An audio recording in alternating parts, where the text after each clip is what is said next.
One of the questions that I get that comes up quite a bit is regarding calendars.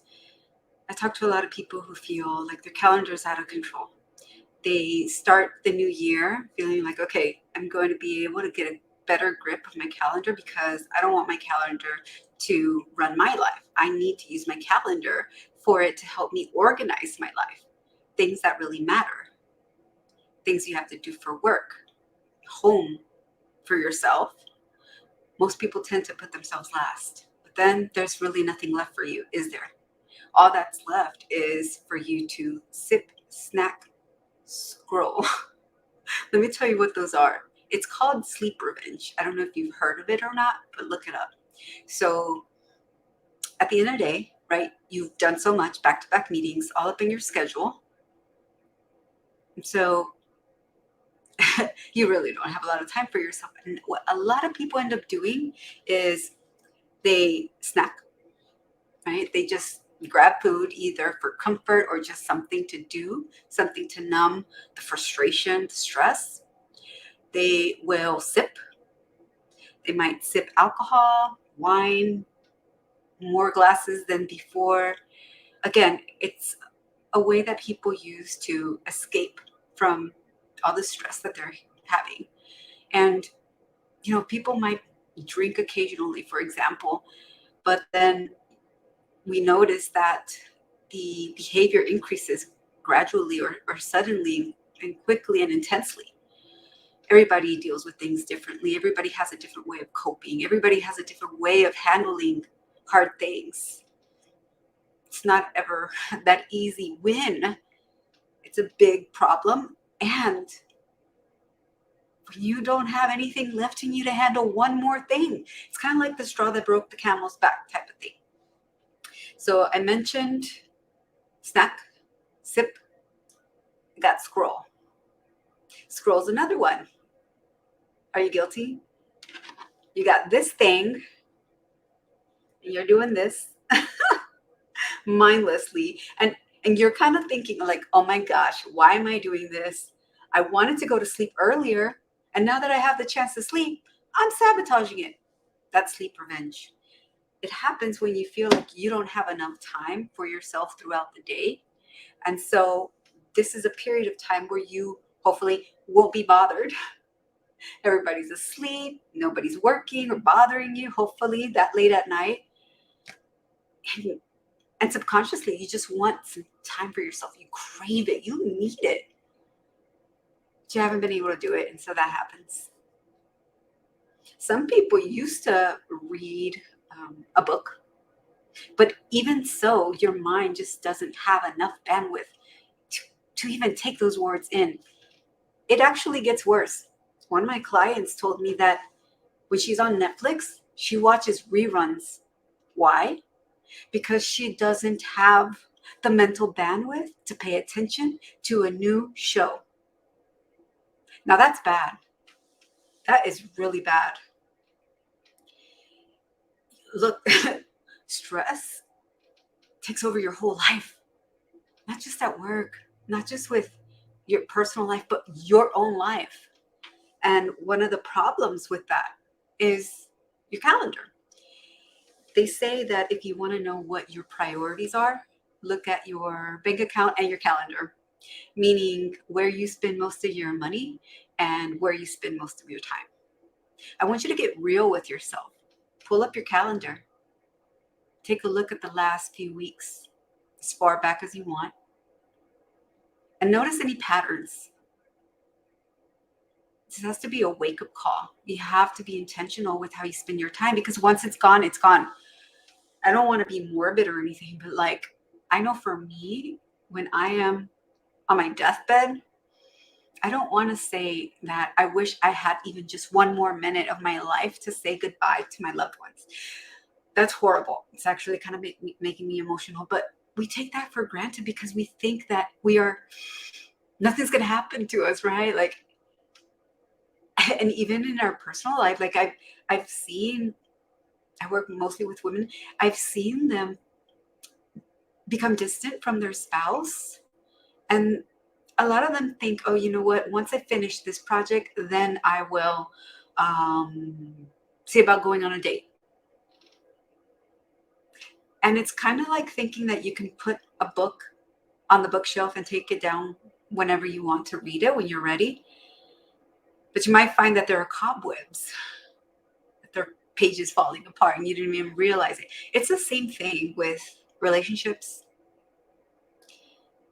You work so hard to get to where you are, right? Not just professionally, but personally, building things for yourself. And so it's important for you to protect that. Not just those two things, but your own health, your own mind. Being able to say, I got this, instead of it got me, your calendar. So, like I said, be real with yourself. Take a look at your calendar. Where are you spending most of your time? Because that indicates either what's most important to you. In that case, that's a good thing. But it also represents things that you're spending time on that are adding to your frustration, that are adding to your stress, and will lead you on the path to burnout. We don't want that. Okay. We want to prevent that as much as possible, because if you don't, you're going to burn out, and then you have a bigger problem, because burnout doesn't happen overnight, and it won't get cured overnight. It takes a while to recover.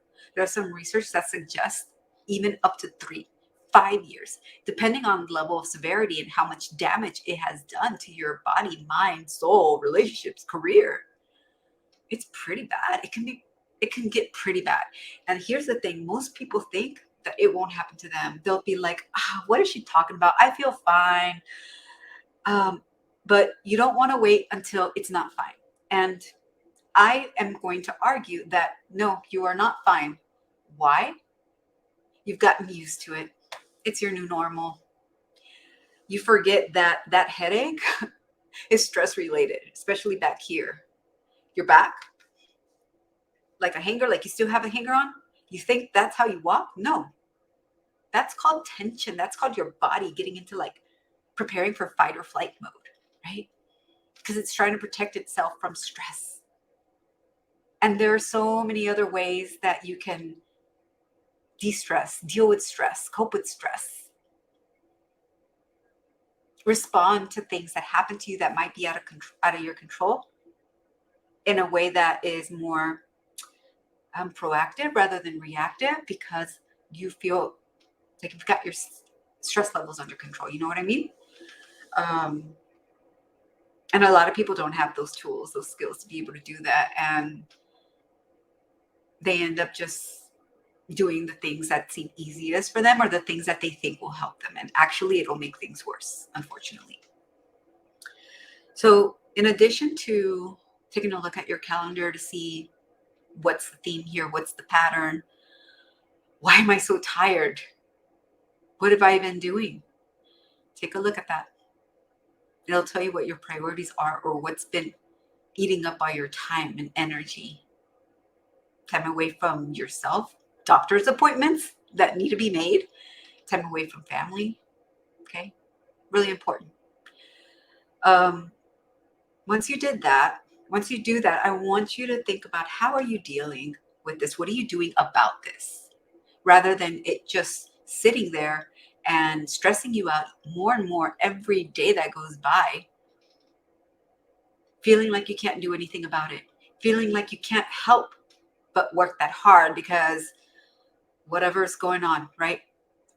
Restructuring, change, transitions, people leaving. Now the work's up to you, so you got more on your plate.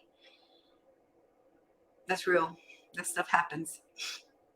And even in your home life, like maybe kids' doctor's appointments, driving them to events, showing up at school activities, extracurricular activities, those kinds of things. But where do you come in? And how are you handling all this overwhelm? Because people who are stressed out are really overwhelmed and super exhausted. You get me?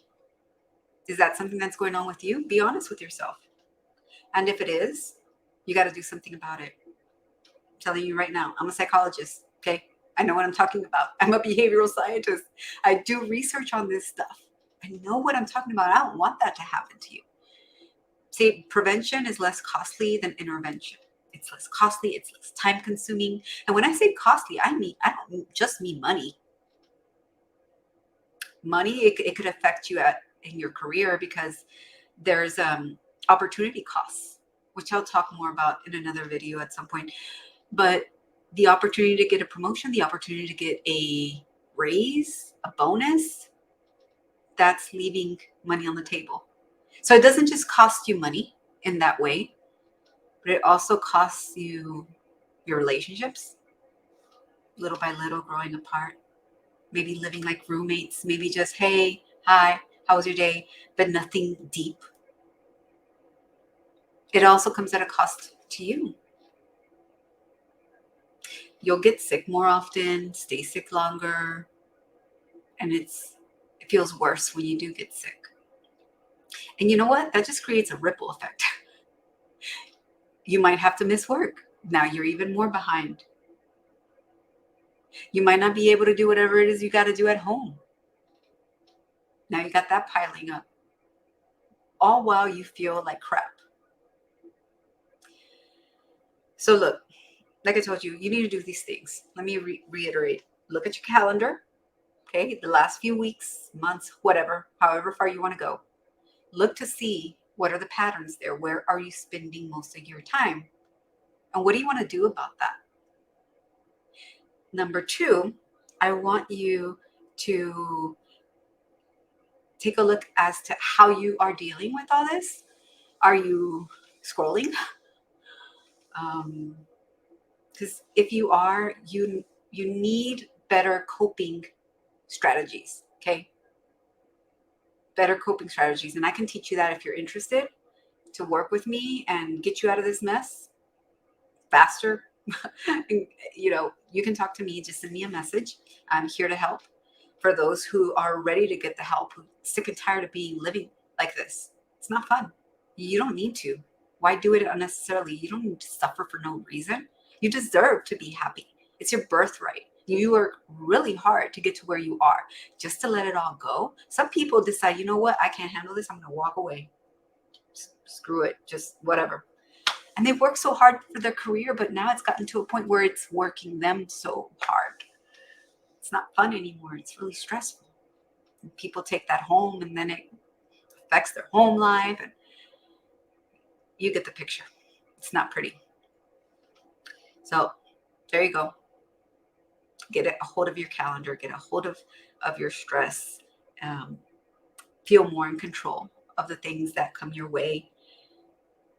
All the things that you have to face in your calendar, right? Some of them might be really hard. Some of them might be meetings that are really important. But you need to self-reflect. You need to stop and take some time to do that. I know you're always running on empty, probably back-to-back meetings, but you got to do this. You got to do this for yourself, not just for yourself. Because if you don't do it for yourself, you can't do things for other people. I know you're overwhelmed by all the requests, right? But you still want to be there for others. You want to collaborate with colleagues. You want to be present fully with your family, right? Instead of being with them, but your mind's somewhere else. Maybe the to-do list, right? So it's important that you take a time to do this, okay? Actually, go put it on your calendar right now. You want to do that? And I invite you to let me know that you did that. For some accountability, you can message me and I'll be your cheerleader, okay? So until then, we are good to go. If you want some help with this, if you want to get further faster and more easily, I'm your girl. I'm your woman. I'm your expert. All right. Take care of yourself. See you next time.